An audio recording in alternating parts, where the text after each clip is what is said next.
silence is majesty. The darkness, it feeds us. But in the darkness, they come to ravage, plunder, and burn us.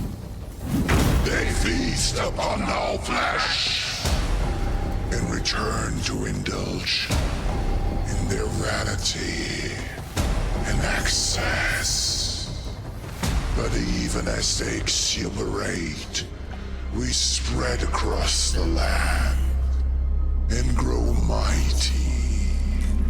Patience, for the moon shall rise again, and they will return to find their end.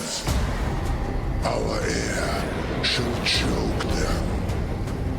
Our earth shall strike them, tempt them, toy with them, rend them, and as the darkest hour, pierce their dreams. Today we'll be introducing you to a mini-series of videos exploring the key pillars of the game, including combat, building, and survival. Let's start with the basic combat mechanics in today's video. Enshrouded allows the players to lock onto enemies in order to focus their attacks and movement on specific opponents. As the enemy attacks, you can block their action with or without a shield. Blocking an attack costs stamina, and once depleted, attacks cannot be blocked anymore. With the right timing, you can also parry enemy attacks. A successful parry will block incoming attacks but also heavily drain the enemy's stamina. This leads us to the merciless attack, a powerful finisher that can only be used when an enemy's stamina has been depleted. Once the attack becomes available, it can deal a devastating blow to your enemy. In Enshrouded, you will have a variety of powerful weapons to choose from.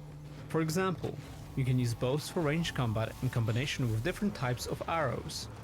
There are also wands for faster shots of elemental damage types, as well as staffs for mana-based slower and heavier attacks that can also affect a group of enemies. Apart from swords, there are also heavy melee weapons like hammers and axes, as well as explosives, hopefully offering the weapon of choice for different kinds of playstyles and challenges. Now that you are familiar with the basics, Enshrouded places a strong emphasis on the value of preparation before entering into combat. It is important to focus on extensive preparations, such as resting, cooking various foods by using recipes, as well as potions and other items to gain an advantage in the battle. Keep an eye on our YouTube channel where we will explain this in a bit more detail. As you explore the world of Enshrouded, you will encounter many enemy factions such as the Fel, Scavengers, Wild Beasts, and Wildlife. Each of them can be found in the unique areas of the game. There are various approaches you can take towards enemy fights. If you're the type of player who prefers to avoid direct combat, you can choose to scout and sneak your way around enemies to avoid alerting them to your presence. For players who enjoy ranged combat, you can also use bows, staffs, and wands to attack enemies from a distance. As the world of Enshrouded is fully voxel based, you can even dig your way around the obstacles. The possibilities are endless, and it is up to you how you will use this approach.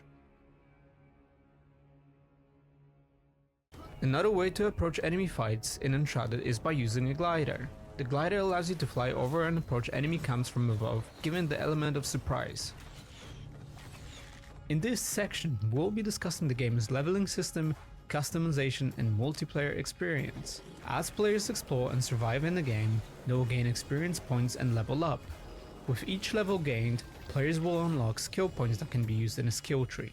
For example, there are active abilities such as double jump, sneak attack, and blink, but there are also passive skills that improve your abilities or automatically trigger under certain conditions. All of the skills and players' class directions can be mixed in any way possible, which allows for a variety of different builds. In the world of Enshrouded, crafting basic weapons can be done at the blacksmith and other NPCs, but legendary weapons and armors can only be found through world exploration. Higher rarity weapons have additional perks that can be unlocked through upgrading. A Apart from a single player, the game also allows players to play with up to 16 players on a dedicated server in a co-op environment. Playing together with others will allow each player to have a specific role in a team when exploring for resources, armors, weapons, and fighting together. Players can also heal and buff their party members or revive them if they fall to the enemy, enhancing the co-op experience. If you like what you're seeing, make sure to wishlist us on Steam. Be sure to also subscribe to our YouTube channel and check out our social media links in the description below. We'll see you in the next one. Welcome back to Enshrouded. This is going to be our last video from the Gameplay Pillars series, so let's dive right into survival and exploration. As you begin your adventure in the world of Enshrouded, you will need to survive in the wilderness amidst the unknown. To do so, you will need to gather resources such as rocks, plants, and logs, honing your crafting skills to create essential items for your daily endeavors. Your very first task is to establish an altar of the flame, claiming your base and the humble beginnings of your future castle. Well, it starts as a hut, but let's dream big. Venturing into the woodlands to gather logs might seem quite easy at first. You will need to chop down some trees, gather logs, but in the process, you must watch out for the lively wildlife. They won't be impressed by your bare fists. The best solution right now is to run away and craft yourself some basic gear, like a sturdy shield, trusty wooden club, and come back for some action. You can now defeat the wolves, gather experience, loot resources, and some raw food. Now, building a first basic shelter is the next important step for survival. Use a workbench to craft a construction hammer and some building blocks. If you want to learn more about building and terraforming in Enshrouded, you can check out the video available in the top right corner of your screen or find the link in the description down below. As we finish the construction of our very first cozy hut, in order to rest, we must make sure to craft a, not so comfy bed from the workbench. You can place it inside, and after a hard days of work, a good night's sleep is in order. This will give you a rested buff. Now, the real adventure begins. Your first quest, finding the blacksmith.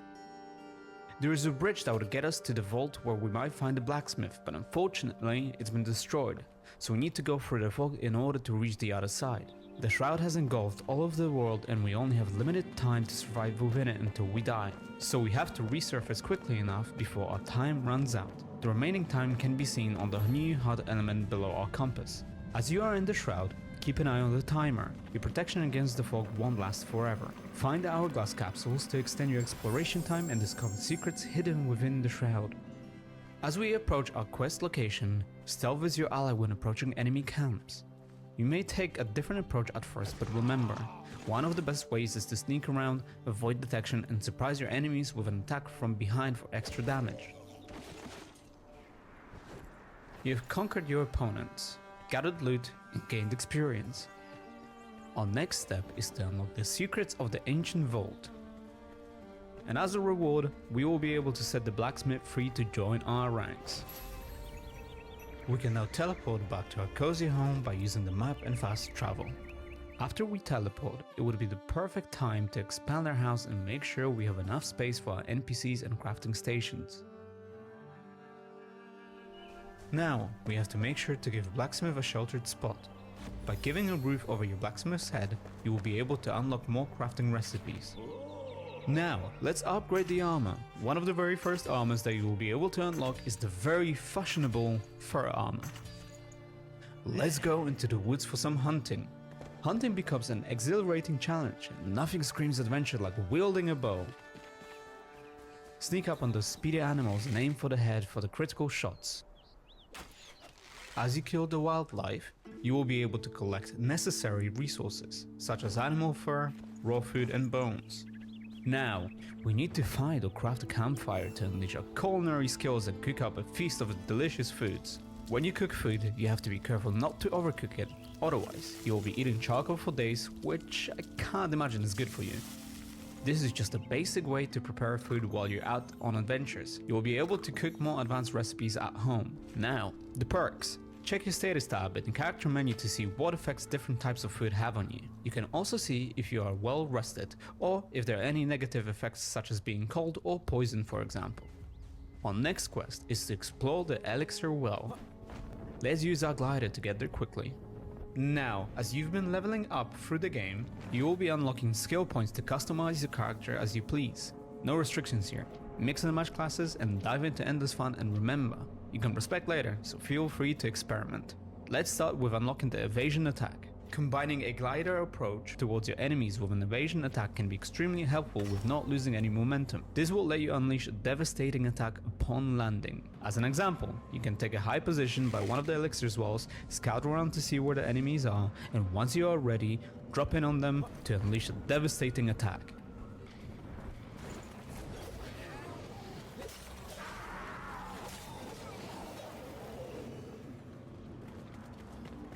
On the approach of the well entrance, those mysterious return beacons are your saving grace. Replenish your time in the shroud and revive next to one if the worst happens.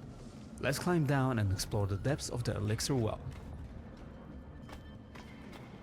With bravery and skill, you will face a daunting boss in the well. To do that, you can use different weapons such as swords, axes, and for range combat, bows, staffs, and wands.